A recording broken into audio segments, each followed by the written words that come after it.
maintenant pour la parole de Dieu. Alléluia.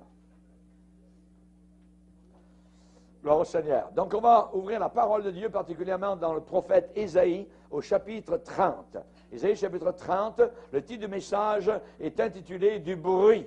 Du bruit. Vous voyez, beaucoup de bruit, mais du bruit qui n'aboutit à rien. Du bruit qui n'aboutit à rien. Ésaïe, chapitre 30, le prophète Ésaïe, chapitre 30, verset 1er, et nous lirons donc quelques versets de ce chapitre. Malheur, dit l'Éternel, aux enfants rebelles qui prennent des résolutions sans moi et qui font des alliances sans ma volonté, pour accumuler péché sur péché, qui descendent en Égypte sans me consulter, pour se réfugier sous la protection de Pharaon et chercher un abri sous l'ombre de l'Égypte. La protection de Pharaon sera pour vous une honte, et l'abri sous l'ombre de l'Égypte une ignominie. Déjà, ces princes, c'est-à-dire les princes d'Israël, voyez, les chefs d'Israël, sont à Tsoan, ça c'est en Égypte, et ces envoyés ont atteint Hanès, en Égypte. Tous seront confus au sujet d'un peuple qui ne leur sera point utile, ni pour les secourir, ni pour les aider, mais qui fera leur honte et leur opprobre. Sentence des bêtes du midi, du sud d'Israël. À travers une contrée de détresse et d'angoisse, d'où viennent la lionne et le lion, la vipère et le dragon volant. Ils portent à Dodan leur richesse et sur la bosse des chameaux leur trésor, à un peuple qui ne leur sera point utile. Car, parce que le secours de l'Égypte n'est que vanité et néant, c'est pourquoi j'appelle cela du bruit qui n'aboutit à rien. Amen. Seigneur, nous voulons te bénir. Nous sommes devant toi, Seigneur, parvenus à la fin des siècles, et nous te demandons de nous aider dans la compréhension de ta volonté. Aide-nous, Seigneur, à ne pas être pris dans ce collimateur de la fin des temps, appelé apostasie. Aide-nous à ne pas nous éloigner des fondements de la vie chrétienne. Aide-nous à te craindre, à te respecter, à t'honorer, ainsi que ta parole puissante qui ne passera pas. Nous prions, Seigneur, que ce matin, le marteau de ta parole puisse briser le roc de nos cœurs, que nous puissions, Seigneur, voir toute dureté vraiment être expulsée, que nos cœurs soient tendres, que nous puissions recevoir cette parole, non comme la parole d'un homme, mais comme ce qu'elle est véritablement, la parole du Dieu vivant, du grand Dieu tout-puissant, du El Shaddai. Nous te demandons, Seigneur Jésus, de bénir ceux et celles qui entendent ce message, que nous puissions y prendre garde, que ce message descende au tréfonds de nos cœurs, dans le soubassement de nos âmes, que nous puissions le chérir, que nous puissions l'aimer, que cette parole soit pour nous un puissant réconfort. Merci, Père, pour cette balise que tu nous as laissée dans une mer démontée. Au nom puissant de Christ Jésus. Amen. Et tout le peuple dit Amen. Amen. Vous pouvez vous asseoir, frères et sœurs. Alléluia. Gloire au Seigneur. Dans ce passage-là, il est bon de savoir, de connaître quelques repères. Ici, ce sont des gens qui descendent en Égypte. L'Égypte est toujours bibliquement symbole du monde, l'esprit du monde, l'esprit du diable, l'esprit charnel. Et quand vous avez l'Égypte, eh bien, ou Pharaon, évidemment, le chef du monde, le prince de ce monde actuel, c'est Satan. Voyez? Et quand on connaît, quand on voit un peu ces choses sous cet angle-là, cela nous donne quelques repères. J'aimerais vous dire que nous vivons et vous rappeler que nous sommes à la fin des temps. Nous, comme chrétiens, nous en sommes très conscients, mais avant que l'Antichrist ne soit révélé au monde entier, cet homme que le monde va demander de plus en plus, ce qui leur manque dans le monde, c'est du leadership. Ils n'ont pas de leader mondial. Le diable va le leur donner. Il va s'appeler l'Antichrist. Mais avant que l'Antichrist n'arrive, eh bien sur cette terre, cette planète, il va y avoir un mystère d'anarchie totale qui déjà actuellement, évidemment, est à l'œuvre. Il va y avoir un mystère de saleté, de pourriture, d'injustice, de mensonge qui va englober, je dirais, toute la planète Terre. Et celui qui s'en vient, l'Antéchrist, sera révélé quand nous ne serons plus sur cette terre, quand nous ne serons plus là, nous aurons été enlevés avant la venue de l'Antéchrist. Et quand celui qui s'en vient, l'Antéchrist, sera révélé au monde entier, apparaîtra, ce sera après une activité furieuse d'apostasie. D'apostasie. Satan et toutes les puissants des ténèbres vont prendre le pas, vont prendre le haut du pavé et vont détruire la foi de multitudes de personnes. Jésus l'a annoncé quand il a déclaré « Quand je reviendrai, trouverai-je la foi sur la terre ?» Ce qui veut dire qu'il y aura une apostasie qui aura balayé pratiquement toute foi biblique ici-bas sur cette terre. Le péché est de plus en plus évident. Vous le voyez chaque jour, chaque semaine. Vous en vivez parfois les conséquences. Le péché est de plus en plus évident. Et ce qui fait qu'actuellement, il y a un problème dans l'Église chrétienne, c'est que l'amour du plus grand nombre est en train de refroidir. L'amour de beaucoup de chrétiens va devenir de plus en plus froid. La Bible dit, c'est Jésus qui parle, parce que l'iniquité se sera accrue, le péché aura monté, la charité du plus grand nombre, ça veut dire de la majorité, va se refroidir. Parce que l'iniquité se sera accrue. On parle ici d'un dérèglement effréné, d'un débordement de péché, d'un déchaînement fougueux, sauvage. Et le Seigneur va appeler cela, va encercler cela en disant du bruit qui n'aboutit à rien. Quand vous avez beaucoup de choses qui se passent, beaucoup de bruit, et qu'au bout du rouleau, vous avez du vent, eh bien, c'est ce qui est en train d'arriver actuellement dans notre propre génération. Vous savez que lorsque Josué était sur la montagne avec Moïse, et que Moïse a reçu les tables de pierre gravées du doigt de Dieu avec les 10 paroles de Dieu, les 10 fiat de Dieu, les 10 volontés du Seigneur pour toute l'humanité au travers de tous les siècles, Moïse était avec Josué. Et en redescendant, Moïse a rencontré Josué qui l'attendait. Et en redescendant un peu plus bas, Josué dit, Moïse, j'entends en bas des gens qui chantent. Le peuple de Dieu qui était au pied de la montagne chantait. Et Moïse a dit, écoute bien. Ils ont écouté. Et Moïse a dit, ce n'est ni un cri de vainqueur, ni un cri de vaincu. Ce sont des gens qui chantent. Ce sont des gens qui foirent. Il y a un esprit de party dans le camp de Dieu. Ce sont des gens qui chantent.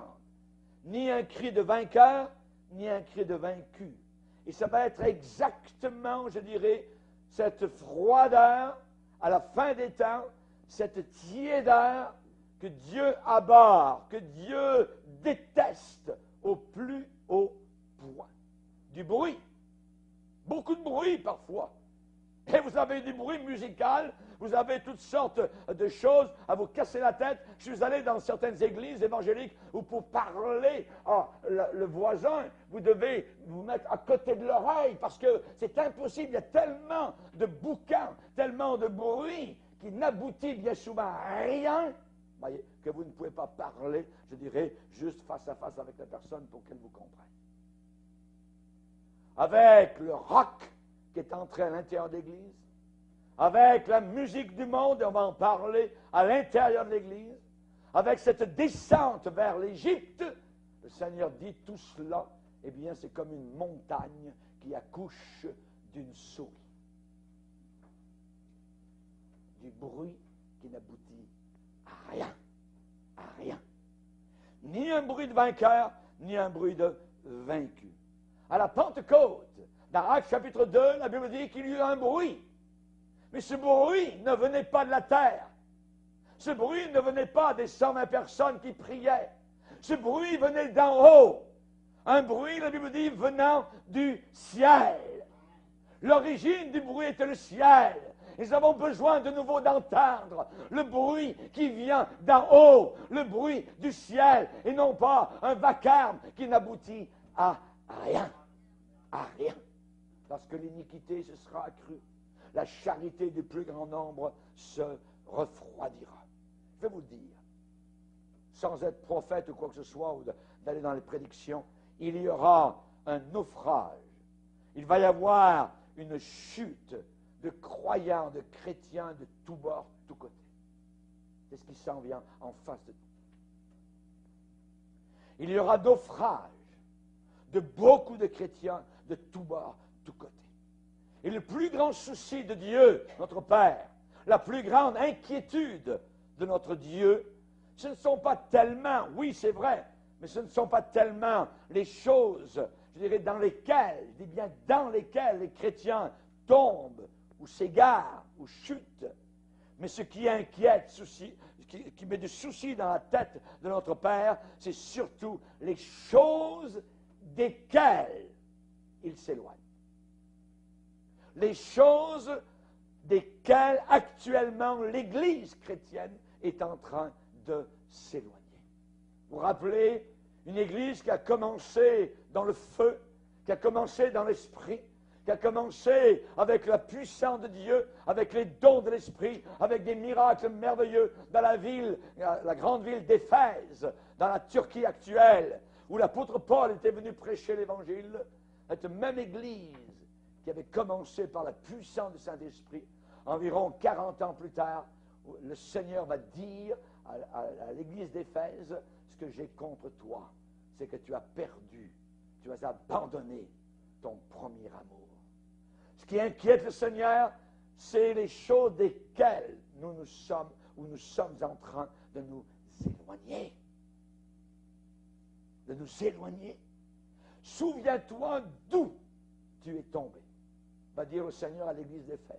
Ça veut dire, souviens-toi de l'endroit auparavant, la hauteur où tu étais. Mais maintenant tu as chuté, tu es descendu, tu es tombé. Souviens-toi d'où tu es tombé. Auparavant, tu n'étais pas au niveau où tu es actuellement. Auparavant, tu étais plus proche de moi. Tu étais en amour, littéralement, avec ma parole, avec l'Église, avec la prière, avec la sainteté, avec la pureté. Voyez. Chers amis, une apostasie. La Bible dit qu'il faut que l'apostasie soit arrivée. Moi, je ne veux pas apostasier. Je ne pense qu'aucun de nous ne désire apostasier. Mais nous désirons vraiment faire la volonté du Seigneur. Et nous devons savoir que cependant, il y en a beaucoup autour de nous qui apostasient. Des mouvements évangéliques, des églises locales qui sont en train d'apostasier, des pasteurs, des anciens, des diacres, diaconesses, en train littéralement de s'éloigner du Seigneur. Une apostasie, c'est une baisse. Une apostasie, c'est une descente. Une apostasie, c'est un éloignement spirituel. C'est un éloignement des choses du départ. Ça vient du grec apostasis. Apostasis, ça veut dire, stasis, c'est la base, c'est le départ. Apo, c'est loin d'eux, c'est autour d'eux. Voyez? Évidemment, l'apostasie, c'est quand on s'éloigne de la base, ce qui nous a été donné il y a 2000 ans par les apôtres, l'héritage spirituel qui est consigné dans notre code de la route qui s'appelle la Bible et particulièrement le Nouveau Testament. Actuellement, on est en train de s'en éloigner. Et c'est la raison pour laquelle notre livre, notre code civil, la Bible déclare de nous attacher comme une cordée qui monte. Il s'attache pour qu'il n'y ait pas que l'autre soit retenu par la corde. Nous attacher à quoi? Aux choses que nous avons entendues au départ. Nous attacher à des choses entendues, choses de l'esprit, choses merveilleuses, choses qui ne sont pas montées au cœur de l'âme, mais que Dieu nous a données par son Saint-Esprit. Nous attacher à ces choses-là, de peur que, voilà le danger, de peur que nous soyons emportés loin de ces choses-là. De peur que nous dérivions loin de ces choses-là. Le mot important, c'est loin. Emporté loin. Souviens-toi d'où tu es tombé. Samson, il est dit, cet homme rempli de la puissance du Saint-Esprit, sa force qui ne venait pas de ses muscles ni de ses vaisseaux sanguins, sa force qui venait de la puissance de l'Esprit, de l'approbation de Dieu, du choix de Dieu sur sa vie. Eh bien, Samson, un jour, on lit, descendit à Timna. Il descendit. Et là, il a vu une belle femme. Et vous connaissez la suite de son histoire. Mais il est descendu. Il n'est pas resté dans les hauteurs. Il n'est pas resté chez lui. Il est allé chez les Philistins. Il est descendu comme dans Ésaïe 30, où l'on nous dit ici qu'il descend vers l'Égypte. C'est toujours une descente. On ne monte pas vers l'Égypte. On ne monte pas vers Timna. On descend tout le temps. Et c'est très dangereux. Nous attacher aux choses que nous avons entendues de peur, que nous soyons emportés.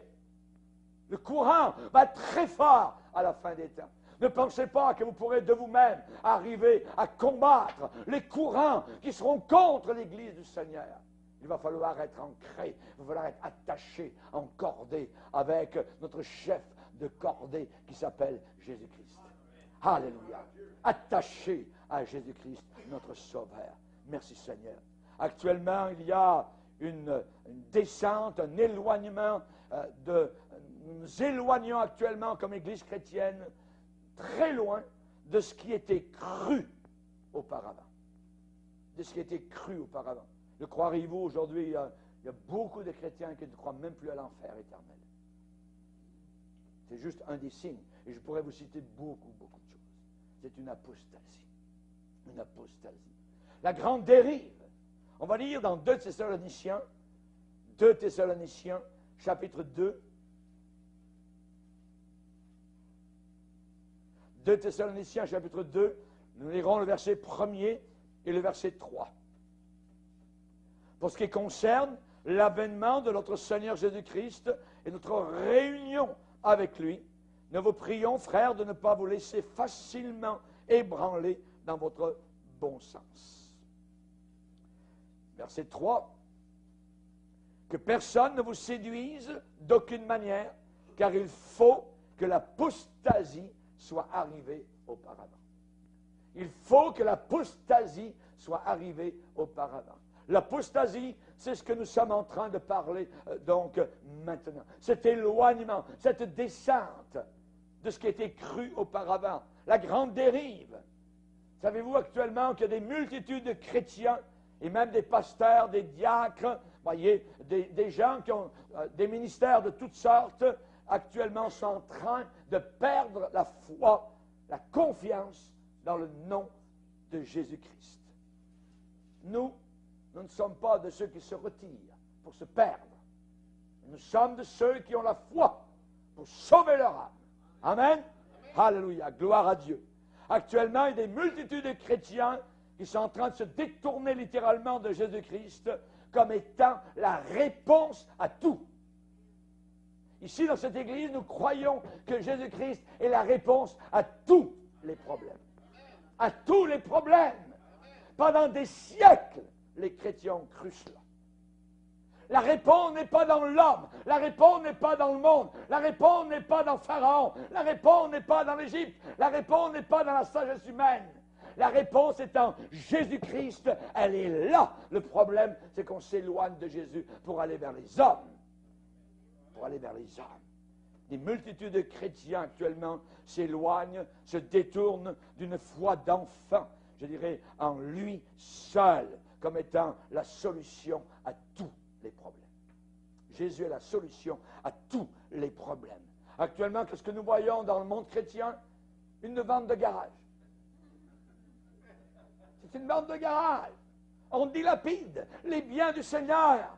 On n'en veut plus de ça. On ne croit plus à ça. Oh non, c'est plus comme ça. Voyez, ça a toujours été comme ça. La sanctification, l'amour pour Jésus, le ciel, l'enfer, Satan et les démons vaincus, la croix de Jésus-Christ, le seul moyen pour être sauvé. Et ça restera comme cela pour toute l'éternité. Alléluia. Merci Seigneur. Chers amis, actuellement, il y a une braderie. Il y a des multitudes de chrétiens qui se tournent vers les méthodes du monde, se tournent vers les ficelles cérébrales du monde, vers la psychologie humaine, vers les professionnels humains, vers les spécialistes en méandres. Voyez, se tournent vers l'expertise humaine, vers les matières viscérales, grises de l'homme, vers les philosophies et les doctrines des hommes. Et Paul s'est battu, je dirais, pieds et ongles contre la sagesse des hommes, qu'on appelle aujourd'hui la psychologie, qui est une aberration aux yeux de notre Dieu. L'apôtre Paul va dire, prenez votre Bible dans Colossiens 2:8. Colossiens chapitre 2, verset 8. Prenez garde, faites bien attention, prenez garde que personne ne fasse de vous les chrétiens, sa proie. Par quoi? Par la philosophie. On parle ici de philosophie païenne, c'est-à-dire de manière de penser païenne, à la manière de l'Égypte, c'est-à-dire aller vers l'Égypte, descendre en Égypte pour avoir du secours. Dieu appelle cela du bruit qui n'aboutit à rien. C'est-à-dire, prenez garde que personne ne fasse de vous sa proie par la philosophie et par une vaine tromperie. On parle d'un mensonge ici, un mensonge, tromperie vaine, s'appuyant, voyez, s'appuyant sur quoi?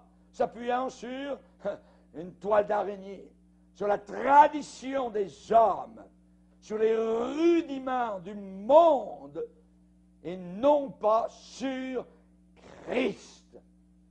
Il ne s'appuie plus aujourd'hui uniquement sur Jésus-Christ. Sur Jésus-Christ. Vous savez, les vrais prophètes de Dieu, tels qu'Ésaïe, ont vu venir, ont prédit cette grande apostasie de la fin des temps. Parfois, vous qui êtes chrétiens, qui êtes, je dirais, qui craignez Dieu, qui êtes vrais et sincères, vous dites, est-ce que c'est moi qui ai tort? Est-ce que c'est moi? En regardant ce qui se passe dans mon église, en voyant ce que le pasteur permet, enseigne, le genre de musique, le genre d'enseignement, le psychologue qui vient en avant, ou alors le bureau du psychologue là-bas, si vous avez donc des problèmes familiaux. Est-ce que c'est moi? Auparavant, on n'avait pas besoin de ça. Qu'est-ce qui se passe? Voyez, ce n'est pas vous qui avez tort. Vous êtes en train de vivre une apostasie. Vous êtes dans une église qui apostasie. Si vous avez ces choses-là, et vous devez en sortir, si vous voulez sauver votre peau et votre âme. Alléluia. Chers amis, Ésaïe, le prophète a reçu un message de Dieu qui a affaire spécifiquement avec notre époque. Ésaïe a vu d'avance ce qui est en train d'arriver actuellement et maintenant, et nous a averti que les gens, dans les derniers jours, retourneraient en Égypte, redescendraient vers l'Égypte. Voyez, pour avoir quoi? De l'aide, pour avoir du secours. Ésaïe a vu ce qui arrive actuellement dans l'Église, que les hommes rejetteraient le Seigneur comme seule et unique source de provision. Ils iraient vers l'Égypte, ils redescendraient vers le monde. Le Seigneur avait dit au peuple d'Israël, vous ne retournerez plus par ce chemin-là. J'ai ouvert la mer Rouge, je l'ai refermée, le chemin est fermé. Ne retournez plus jamais vers l'Égypte.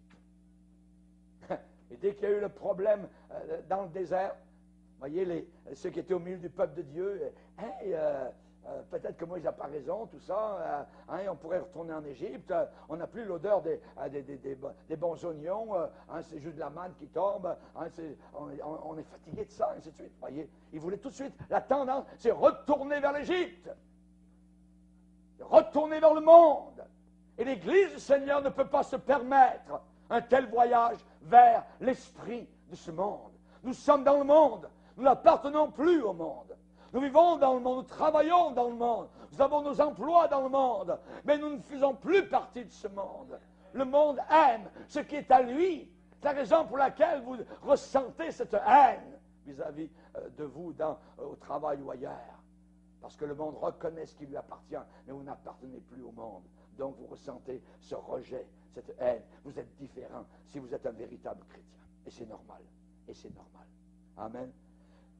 Ésaïe nous a averti que les gens dans les derniers jours rejetteraient le Seigneur comme source de provision. Vous savez, la religion, c'est le pire endroit.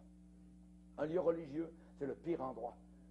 Parce que ça peut être très bien comme ça va être l'endroit qui va vous damner, vous emmener en enfer. La religion, chers amis, ce n'est pas ça que nous voulons. Nous voulons la présence de Jésus, nous voulons la vérité. La Bible dit, en lui habite corporellement, ce qui veut dire dans un corps, toute la plénitude de la divinité. Quand l'apôtre Pierre a dit à Jésus, à ce petit juif qui était devant lui, peut-être 5 pieds, 5 pouces, peut-être 6 pieds, je ne sais pas, voyez, peut-être 4 pieds 8, je ne sais pas. Mais devant cet homme qui était devant lui, Pierre a dit, tu es véritablement le Fils du Dieu vivant. Il s'est prosterné. Jésus a dit, tu as bien vu, Pierre.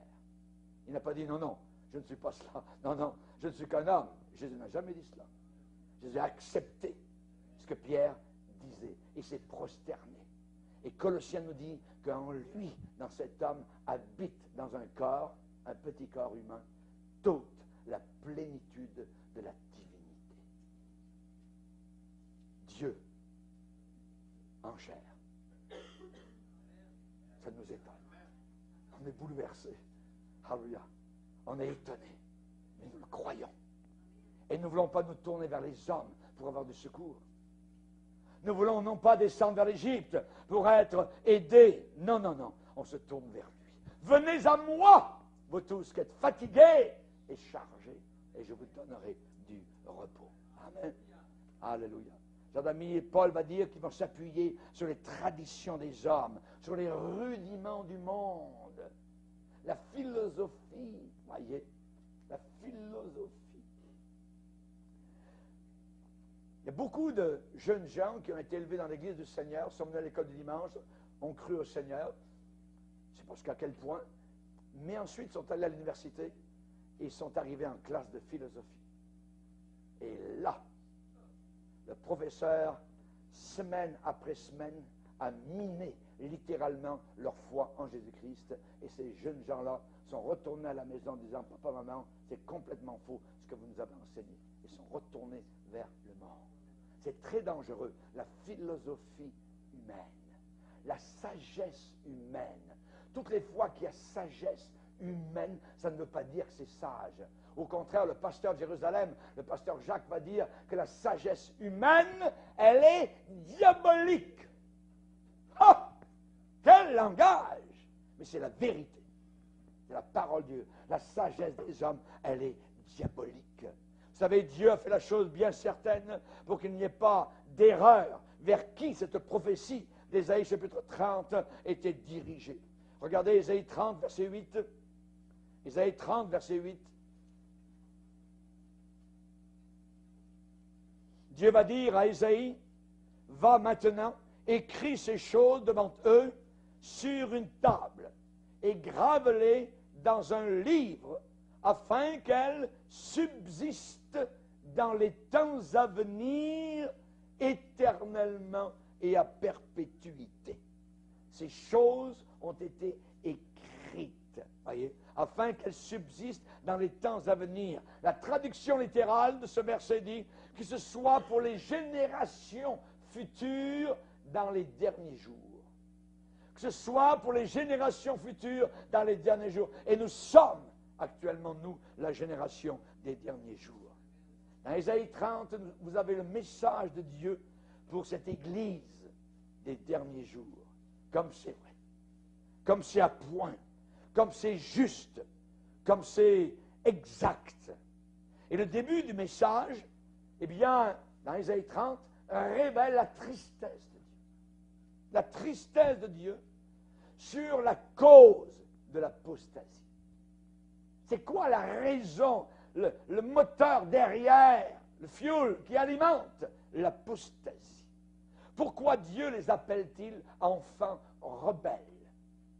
Et vous savez que dans l'Église du Seigneur aujourd'hui, vous avez des milliers d'enfants rebelles. Rebelles. Rebelles. Voyez. Malheur de l'Éternel aux enfants rebelles qui prennent des résolutions sans moi. Ne consultent pas. Qui font des alliances sans ma volonté. Pour accumuler, notez le mot accumuler. Ça veut dire, c'est comme le tas de fumier qui monte derrière la ferme. Accumuler péché sur péché. Oui. Pourquoi Dieu les appelle-t-il enfants rebelles? Enfants rebelles. Parce qu'ils ont commis un grave péché. Voyez. Et cela crée dans le cœur du Seigneur une très grande tristesse. Ici est introduit un péché pire que l'adultère, pire que la fornication, pire que le vol, pire que mentir, pire que haïr son frère. Pourtant, ce sont des péchés graves. Il y en a un qui est pire. Et le Seigneur va les appeler des enfants rebelles. C'est le péché ultime de rébellion, le péché de l'apostasie. Avoir connu, avoir été sauvé, avoir été lavé dans le sang de Jésus-Christ et retourner ensuite vers le monde. Nous ne sommes pas de ceux qui se retirent. L'apostasie, c'est se retirer de la foi chrétienne, se retirer du peuple authentique chrétien. Et Dieu appelle cela un péché à intérêt composé.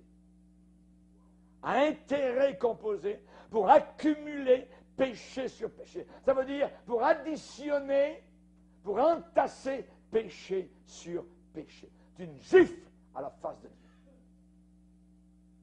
C'est un crachat à la face de Christ. C'est le pire péché, l'ultime péché. Le péché le plus endurci, le plus effronté qu'il soit possible à un enfant de Dieu de commettre. Descendre vers l'Égypte et ne pas consulter l'Éternel. Dieu avait dit, vous ne retournerez plus par ce chemin-là.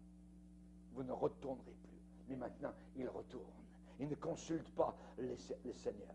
Verset 2, Isaïe 30, verset 2, qui descendent en Égypte sans me consulter. Sans me consulter. Ils ont besoin de secours. On ne consulte pas le Seigneur, on descend dans l'Égypte. On va voir le monde, on va aller voir les hommes. Voyez, sans me consulter, pour se réfugier, pour avoir un refuge sous la protection de Pharaon. Comme les démons de l'enfer doivent rigoler. Et chercher un abri sous l'ombre de l'Égypte. La protection de Pharaon sera pour vous une honte. L'abri sous l'ombre de l'Égypte sera une ignominie, dit le Seigneur. Une gifle dans la face de Dieu. Oh, Dieu ne peut pas. Dieu fait rien, Dieu ne répond pas. Alors, on n'a pas besoin de le consulter. On s'en fout. On retourne dans le monde. Oui. Accumuler péché sur péché. Ce message était pour les leaders particulièrement d'Israël sous Ézéchias. Et c'est aussi pour l'Église des derniers jours. Aujourd'hui, vous avez l'abus de drogue, l'alcoolisme, l'adultère, le gambling, les jeux de hasard, l'homosexualité, la fornication, la porno, ainsi de suite. Vous en avez. Voyez, toutes ces méchancetés que je viens de citer sont des péchés contre la société, contre la famille, contre les enfants, contre les lois de Dieu, contre les commandements de Dieu. Mais ce péché dont je parle ce matin est un péché contre Dieu lui-même. C'est un péché contre la personne de Dieu. On n'en veut plus de toi. On te met de côté, on se tourne vers le monde, on descend vers l'Égypte. C'est un outrage total contre un Dieu saint. Vous savez, c'est notre Seigneur qui parle. Il est attristé. Que dit-il? Eh bien, tu fais maintenant tes plans sans me consulter. Pas compliqué. Puisque la vie de prière est quasiment au point zéro dans l'Église aujourd'hui, vous pouvez avoir 10 000 personnes le dimanche matin dans un lieu, et à la réunion de prière pour en avoir 10. Puisque la vie de prière, on n'y croit plus, alors le Seigneur dit, tu fais maintenant tes plans sans me consulter. Tu es maintenant dans le groupe de ceux qui s'appuient sur le bras de la chair et non plus sur le Saint-Esprit. Tu retournes à la chose même dont tu as été délivré. Tu y retournes. Tu cherches de l'aide de ceux qui auparavant t'avaient causé tant de troubles, tant d'esclavage, tant de misère et de douleur. Actuellement, tu rebâtis les choses que tu avais détruites. Tu les rebâtis. Alors, tu te constitues toi-même comme étant un transgresseur. Tu as commencé par l'esprit et maintenant tu es en train de finir par la chair. Malheur à ceux qui descendent en Égypte pour avoir du secours, qui s'appuient sur des chevaux et se fient à la multitude des chars et à la force des cavaliers, mais qui ne regardent pas vers le Saint d'Israël et ne recherchent pas l'Éternel. Ésaïe chapitre 31, le verset 1er. Ésaïe 30 et 31 vont ensemble. C'est le même message. Et tout ceci nous parle de quoi? Nous parle de savoir comment être délivré de l'ennemi. Tout ceci a à faire avec la délivrance, avec le secours, hein, comment délivrer le peuple de Dieu, comment être aidé d'ennemis qui sont autour de l'Église et qui sont enragés. Comment était la situation à cette époque-là? À cette époque-là, le peuple d'Israël, le petit peuple d'Israël, avait un ennemi à l'est. Il s'appelait l'Assyrie. Et l'Assyrie, donc, était un ennemi. Et l'Assyrie était un ennemi qui réussissait partout. Qui avançait, qui détruisait, qui violait et qui prenait villes et pays. Et voilà que l'Assyrie pose un œil maintenant sur Israël. Les Assyriens sont à la porte. Les Assyriens menacent de détruire. Voyez, la Syrie arrivait toujours à ses fins. Et cela représente quoi? Cela représente actuellement la marée envahissante du mal qui est à la porte de l'Église et qui menace d'entrer à l'intérieur de l'Église. Cela représente cette marée envahissante du mal qui réussit si bien aujourd'hui. Qui les empêche? Oui. Et comment les leaders de Dieu, les pasteurs et les anciens vont-ils pouvoir faire face, je dirais, à cet ennemi tellement fort? La saleté, l'impureté, concubinage. Nos jeunes gens qui sont dans l'église, tout d'un coup, pouf, sont ensemble sans s'être mariés. L'ennemi a tout balayé, anéanti devant lui, et il semble qu'on ne peut pas l'arrêter. Israël a paniqué. Les Syriens arrivent, voyez. Leurs yeux étaient fixés sur l'ennemi. Ils ne sont pas tournés en pleine confiance, comme leurs ancêtres avaient fait parfois, certains bons rois, vers le Seigneur. Non, non, ils ne sont pas tournés vers le Seigneur. Ils sont tournés vers le bras de la chair. Ils ont envoyé des ambassadeurs en Égypte avec les ânes, avec les chameaux et avec des caisses d'or, avec de l'argent pour gagner l'appui de l'Égypte au sud. Ils ne sont pas tournés vers le Seigneur. Ils ont envoyé des ambassadeurs vers les chefs du gouvernement égyptien, vers les généraux. Verset 4 nous dit, ils sont déjà arrivés à Tsoan et à Anès. Ça veut dire qu'ils ont pris les choses en main. Hey, l'Assyrien est à la porte, il faut faire quelque chose. On va demander l'aide de l'Égypte. Dieu, où est Dieu? Où est Dieu dans notre pays? Où est Dieu en Occident? Que fait-il? Où est-il mentionné? Prenez les émissions de radio, de télévision, tout ce que vous voulez sur Internet. Où est-ce que Dieu vraiment est mentionné dans la politique nationale ou occidentale? On s'en fout complètement. Ésaïe a dépeint une image très vivante de ce qui les attendait en avant d'eux. Le vide, l'angoisse. Le vide et l'angoisse. Descendre en Égypte. Dieu dit, vas-y, tu ne veux pas me consulter? Vas-y. Le vide et l'angoisse en avant d'eux. En descendant en Égypte, la Bible dit qu'ils se dirigeaient, verset 6, au travers d'une contrée de détresse, d'angoisse, d'où viennent, ça veut dire d'où habite la lionne, le lion, la vipère, le serpent. Tous des symboles diaboliques. Et ils ne trouveraient rien d'autre que le vide et la vanité. J'appelle cela du bruit qui n'aboutit à rien. Ils ne trouveraient rien d'autre que le vide. Le vide. Pourquoi? Verset 7. Car le secours de l'Égypte, c'est vanité et néant. Vide. Vanité et néant. C'est pourquoi j'appelle cela du bruit qui n'aboutit à rien. Vous savez, vouloir imiter les païens, vouloir imiter les nations païennes, c'est un jeu très, très dangereux. Regarde avec moi dans Deutéronome 12. Deutéronome chapitre 12, le Seigneur a averti son peuple lorsqu'ils étaient encore dans le désert, qu'ils allaient être délivrés du désert. Deutéronome 12, 29, lorsque l'Éternel, ton Dieu, aura exterminé les nations que tu vas chasser devant toi, lorsque tu les auras chassées et que tu seras établi dans leur pays, garde-toi, fais bien attention, de te laisser prendre au piège en les imitant. Ça veut dire en imitant les païens. Après qu'elles auront été détruites devant toi, garde-toi de t'informer de leur Dieu et de dire comment ces nations servaient-elles leur Dieu.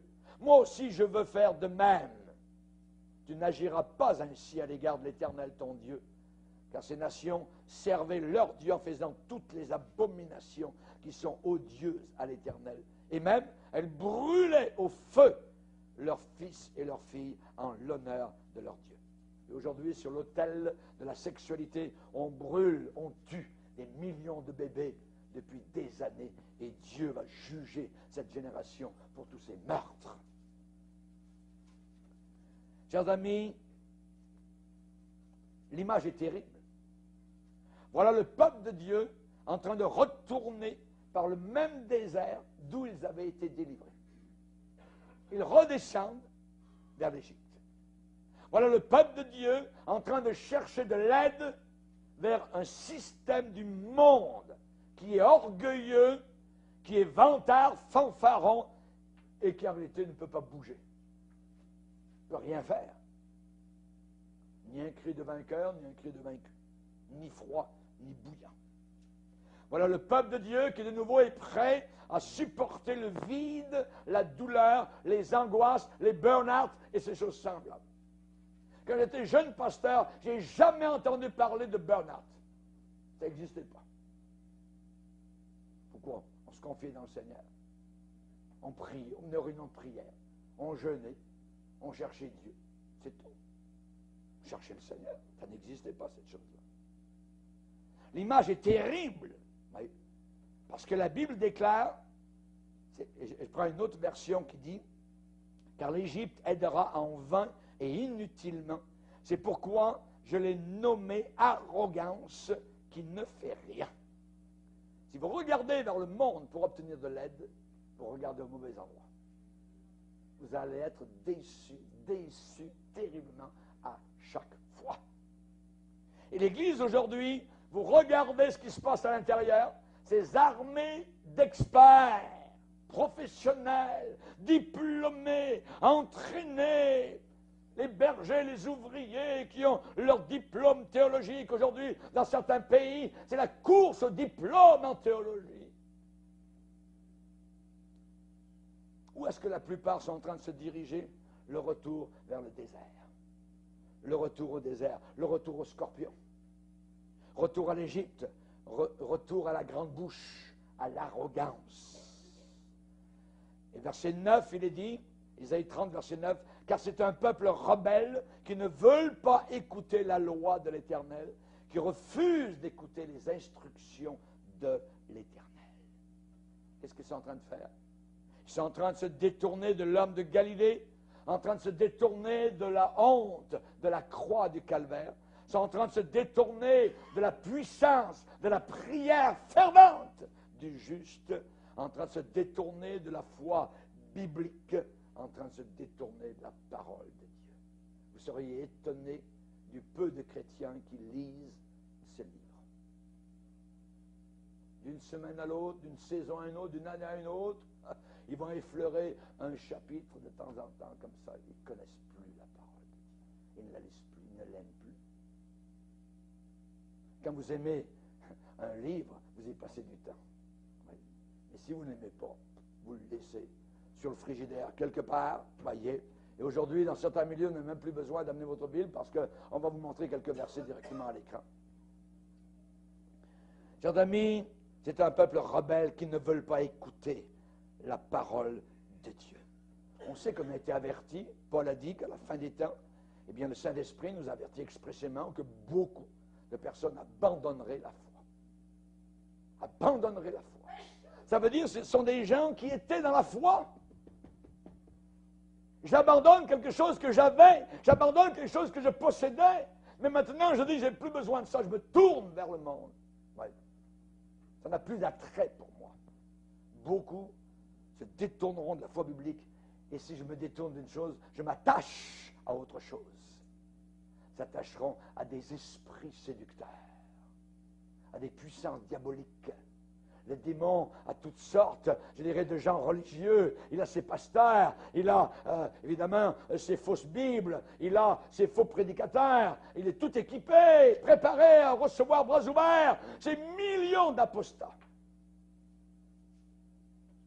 Chers amis, qu'est-ce que la prophétie que nous lisons ce matin est en train de dire? Que signifie mépriser le Seigneur? Il me méprise, moi le Seigneur. Qu'est-ce que ça veut dire descendre en Égypte? Comment interpréter cela pour les derniers jours? C'est très simple. Dieu est en train de dire, regarde, au début de ta vie chrétienne, lorsque tu as été appelé, quand je t'ai touché, quand je t'ai délivré de l'ennemi, tu ne voulais que moi. Tu ne voulais que moi et moi seul. Tu priais pour tout. Tu priais pour toutes choses. Tu avais foi en moi. Tu avais une confiance envers moi comme un enfant envers son père. Tu croyais que je te guiderais en tout, dans toute ta vie, jusqu'à ta mort. Tu as cru au départ que je pourvoirais miraculeusement, s'il le fallait, à tous tes besoins. Tu le croyais. C'était ta joie. Et tu étais joyeux. Moi seul était ta satisfaction. Pas de burn-out. Pas d'amertume. Tu ne rongeais pas ton frein. Tu étais abreuvé. Tu étais satisfait. Ton cœur avait soif de moi. C'est moi qui te rassasiais. Je t'ai baptisé du Saint-Esprit. Je t'ai donné mon parler en langue. Je t'ai guéri dans ton corps quand tu l'as demandé. Rappelle-toi. Mais maintenant, tu possèdes tous tes experts. Tu possèdes tous tes professionnels, tes psychologues, tes thérapeutes chrétiens. Tu as tes propres méthodes modernes. Tu n'as plus besoin de moi pour pourvoir à tes besoins. Ton œil, il est sur ton chèque qui vient du gouvernement. Tu crois dans le gouvernement et tu ne crois plus en moi. Tu as tes experts en la matière, tu as tes spécialistes, tu es très habile, tu as tes gens qui sont tes conseillers pour te dire comment susciter des fonds d'argent, comment faire des demandes, tu as tes séminaires, tes sessions d'entraînement, tes spécialistes, tu as tous tes conseillers, voyez, à l'intérieur desquels l'enseignement du monde est faufilé, incorporé. Tu es en train d'apprendre comment mieux faire les choses. Et pendant tout ce temps-là, tu me connais moins. Je ne suis plus le centre de tout maintenant. Tu fais tout cela en mon nom. Tu es beaucoup engagé, très actif. Mais tout cela, finalement, au bout du rouleau, ça te lasse. Tu es fatigué, tu es burn-out, tu es vide. Je vais te le dire. Tu es sur la route de l'Égypte. Tu t'en vas dans la mauvaise direction. Nos églises aujourd'hui n'ont plus la puissance de Dieu pour attirer les gens. Pour attirer les gens. Vous savez, nos églises aujourd'hui descendent en Égypte. Ils écoutent les Égyptiens chanter. Oh, on va mettre la musique de l'Égypte à l'intérieur de l'église. Un bon petit rock, swing la bottine, aïe. Les églises, on demande, hé les femmes, on va danser.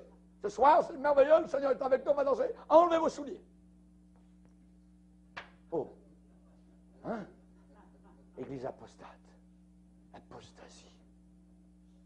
Vous savez, quand ils ont dansé au pied de la montagne du Sinaï, ils n'ont pas dit, on va faire une fête païenne comme on en avait en Égypte. Ils ont dit, non, on va faire une fête en l'honneur du Seigneur. Ouais, quel Seigneur! Quel Seigneur! Alors aujourd'hui, nos leaders descendent en Égypte, ils entendent leur musique et ils l'empruntent. Ils ont fait rentrer ça à l'intérieur. Leur danse, merveilleux, on pourrait faire ça chrétien. Amusement, chrétien. Jusqu'à un point où l'apostasie est si grave que maintenant, des gens aux États-Unis, on parle de la pornographie chrétienne.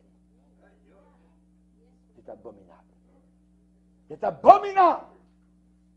Une apostasie totale qui s'en vient.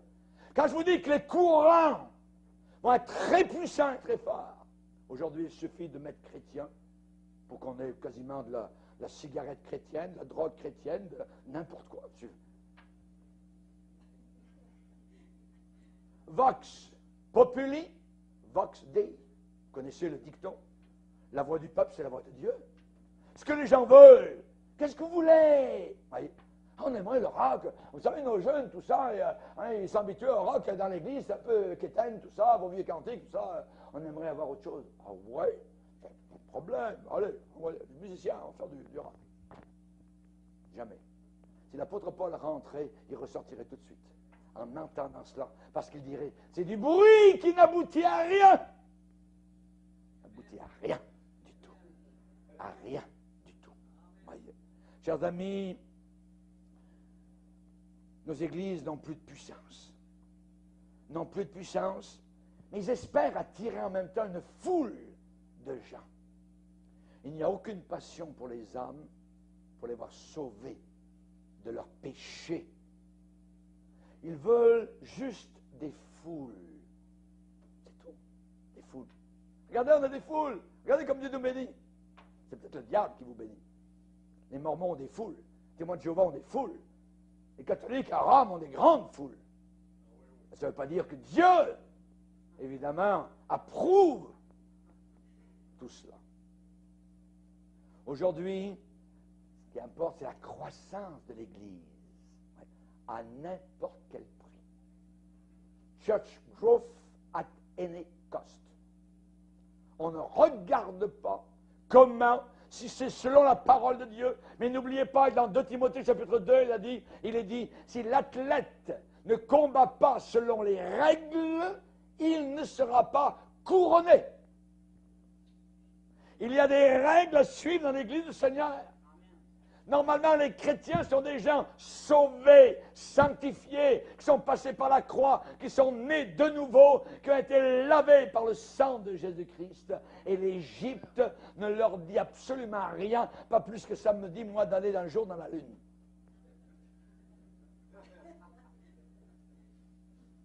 Amen. Aujourd'hui, le bulletin moyen d'une église, on dirait un calendrier de théâtre. On dirait un calendrier de théâtre et de spectacle. L'Église veut monter sur quoi? Exactement ce que la Bible dit au verset 16 dans Ésaïe 30, sur des chevaux légers, des coursiers rapides d'Égypte. On ne veut pas marcher pas à pas avec Jésus. On veut monter sur les chevaux, voyez, léger, tellement léger, voyez. Tout cela est une puanteur aux narines de Dieu. Vous savez, il y a un verset terrible dans la parole de Dieu. Ce Dieu qui est plein d'amour, qui a donné son Fils, dit aussi, je préparerai ton tombeau parce que tu es trop léger. Naoum, le premier chapitre, et le verset 14. Je vais préparer ton cercueil parce que tu es trop léger, trop frivole. Un autre prophète a dit un jour, attention, ici là, c'est comme un pot. Et la mort est dans le pot. La mort est dans le pot. Aujourd'hui, dans beaucoup de cercles chrétiens, c'est un pot dont la mort est à l'intérieur. À l'église de Sardes, cela va dire, tu passes pour être vivant. Je veux te dire, la mort est dans ton pot. Tu es mort. Tu es mort. Oui. Et même des ministres, je dirais, des ministères para-église sont en train aujourd'hui de chuter, de s'éloigner de Dieu, d'apostasier. Vous avez des ouvriers de Dieu parqués aujourd'hui devant des postes de télévision noirs comme l'enfer, en train de regarder de la pornographie et des choses semblables. Beaucoup aujourd'hui lisent des livres psychologiques. Nos librairies chrétiennes sont remplies de livres de psychologie. Dans les écoles bibliques, depuis les années 50, imaginez, on donne des cours, introduction à la psychologie. Ouais. L'introduction, je veux dire, elle est longue. Elle amène la mort. La mort est dans le pot. Voyez. Il y en a beaucoup qui n'ont aucune passion pour les âmes. Aucune passion. Et si c'est fait, c'est uniquement par l'énergie humaine, par une publicité mondaine. J'aimerais vous dire une chose. Qu'est-ce qui s'en vient? Va suivre un rejet total, complet, du message de sainteté. On va le rejeter totalement. Le message du jugement qui s'en vient et le message de la repentance, on n'en veut pas. On ne veut pas se repentir. Regardez, chapitre 30, verset 10. Chapitre 30, verset 10. Isaïe. Verset 9. Car c'est un peuple rebelle, ce sont des enfants menteurs, des enfants qui ne veulent pas écouter la loi de l'Éternel, qui disent aux voyants, c'est-à-dire à ceux qui voient, hein, aux envoyés de Dieu, ils leur disent quoi? Ne voyez pas, et aux prophètes, ne nous prophétisez pas des vérités. Dites-nous des choses flatteuses, prophétisez des chimères. Détournez-vous du chemin, écartez-vous du sentier, éloignez de notre présence, qui? Le Saint d'Israël. Ils n'en veulent pas de la présence de Dieu. Le Saint d'Israël. Il viendra un temps, c'est Paul qui a dit à Timothée, où les hommes ne supporteront plus la saine doctrine.